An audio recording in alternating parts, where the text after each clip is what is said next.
पांडवों को मारने के लिए भेजा था और तूने पांडवों के 5 बच्चों का वध कर दिया।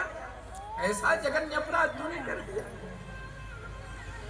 अरे अन्यायी, मैं अंतिम समय में तुझ जैसे पापी का मुंह नहीं देखना चाहता। मेरी आंखों से तुरंत ओझल हो गया। हम कौरव पांडव लड़ते हुए समय बिताए दिए, पर हमारे भीतर ये भाव था कि जीवन भले ही लड़ते हुए बीता है, पर मृत्यु के पश्चात पांडवों के 5 पुत्र हैं, वो समय समय पर श्राद्ध करेंगे, तर्पण करेंगे, हमको जल देंगे। और हे अश्वत्थामा, 5 पांडवों के 5 बच्चों को मार करके तो तुमने हमारे वंश में, हमारे कुल में किसी को पानी देने वाला भी नहीं छोड़ा।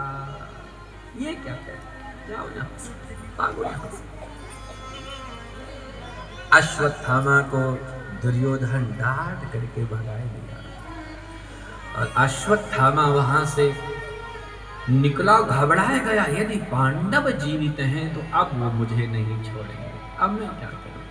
और सवेरे सवेरे जब पांडव आए, अश्वत्थामा तो रथ पे बैठ के भागने लगा। दूसरी तरफ पांडव अपने शिविर में आए, पूरी की पूरी सेना सब नष्ट पाए, चिल्लाए, घबराए। और सर्वाधिक पीड़ा द्रौपदी को है अपने तीनों भाइयों को देख करके। तीनों मारे गए। मन में आया, हमारे पुत्र कहाँ हैं, पुत्रों को भी तो देखो। और भैया, जो उस शिविर में प्रवेश की जहां पांडवों के 5 पुत्रों का सिर किसी ने काट लिया है, द्रौपदी देखी मेरे 5 बच्चों का धड़ तो पड़ा है, सिर कोई काट के लेके चला गया। रक्त रंजित शैया देखी, वहीं दरवाजे पे बैठ के ही मुक्त कंठ चिल्लाने लगी, रोने लगी। माता शिशूनां निधनं सुतानां निशम्य घोरं परितप्यमाना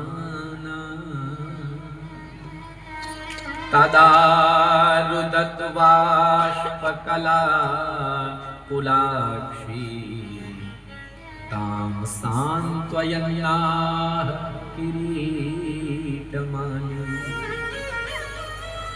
किरीटमाली अर्जुन जब सुने दौड़े भागे। ताम सांत्वयन्नाह किरीटमाली, द्रौपदी को सांत्वना देते हुए अर्जुन कहते हैं, देवी रो मत, देवी विलाप मत करो। द्रौपदी कहती है, महाराज जी, इस माँ के 5 बच्चों के सिर धड़ से अलग कर लिए गए हों, उस माँ से आप आकर कहते हो रोए ना, विलाप ना करे। क्या करूं मैं, क्या करूं मैं।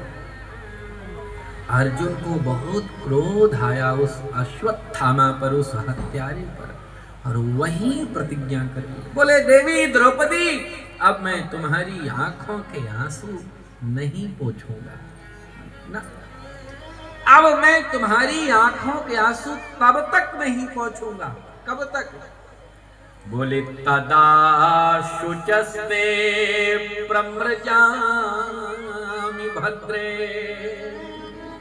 यद् ब्रह्म बंधो शिर आततायिना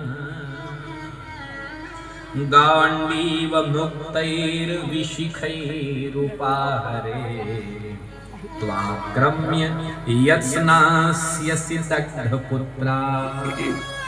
हे देवी द्रौपदी, अब मैं तुम्हारी आंखों के आंसू तभी पोंछूंगा। कब? बोले, जब मैं उस हत्यारे का सिर धड़ से अलग करके तुम्हारे चरणों में रख दूंगा और तुम उस हत्यारे के सिर पर पैर रख करके स्नान करोगी, तब मैं आकर तुम्हारी आंखों के आंसू पोंछूंगा। तब तक नहीं पोंछूंगा, प्रतिज्ञा करता हूं।